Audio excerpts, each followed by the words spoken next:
Doctor ఇప్పుడు అలాగే మనకి స్మార్ట్ ఫోన్సే కాకుండా ఇప్పుడు మూవీస్, సినిమాల ప్రభావం ఎంతవరకు ఉంటుంది? అండ్ ఓటీటీ వచ్చిన తర్వాత ఓటీటీకి సెన్సార్ లేదు. సో దీని ప్రభావం పిల్లల మీద ఎంత ఉండే అవకాశం ఉంది?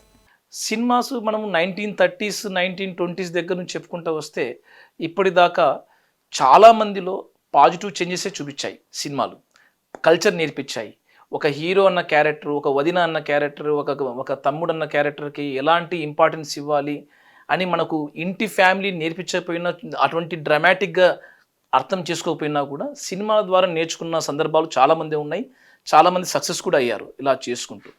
కానీ కొందరిలో వల్నరబుల్‌గా ఉన్న వాళ్ళలో ఈ సినిమా క్యారెక్టర్స్ యొక్క ఇన్‌ఫ్లూయెన్సు దాన్నేమంటారంటే సూపర్ మోడల్స్ అంటాం. అంటే సూపర్ మోడల్స్ అంటే తను ఈ రకంగా డెవలప్ కావాలి, ఈ రకంగా నా యాటిట్యూడ్ ఉండాలి అని ఒక సినిమా హీరోనో, ఇంకో క్యారెక్టర్‌నో ఇంబైబ్ చేసుకుంటాడు.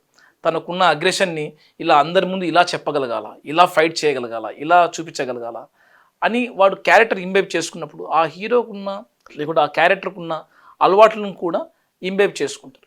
సో న్యాచురల్‌గా ఈ మధ్య కాలంలో వస్తున్న ఎక్కువ సైపు వైలెన్స్ గానీ, ఒక రకంగా చెప్పాలంటే యాక్షన్ థ్రిల్లర్స్ లాంటి సినిమాస్‌లో ఎక్కువగా వీళ్ళు ఇంబైబ్ చేసుకున్నప్పుడు వాళ్ళు కూడా వీళ్ళు ఇతరత్ర స్ట్రెస్ సిట్యుయేషన్స్‌లో ఎగ్జిబిట్ చేయడానికి ఎక్కువ ఉపయోగపడుతుంటాయి.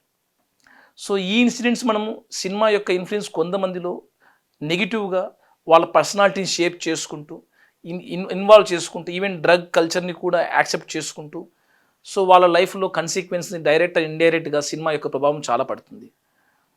సో ఎవెన్చువల్‌గా వాళ్ళకి రియాలిటీలోకి వచ్చేసరికల్లా చాలా కన్సీక్వెన్సెస్ ఎక్స్‌పీరియన్స్ అయిపోవడం వల్ల వాళ్ళ కెరియర్ ఆల్మోస్ట్ లాస్‌లో అయిపోవడము, వెరీ డిఫికల్ట్ మళ్ళీ రికవరీ చేసుకోవడానికి చాలా కష్టపడడం అయిపోతుంటుందండి.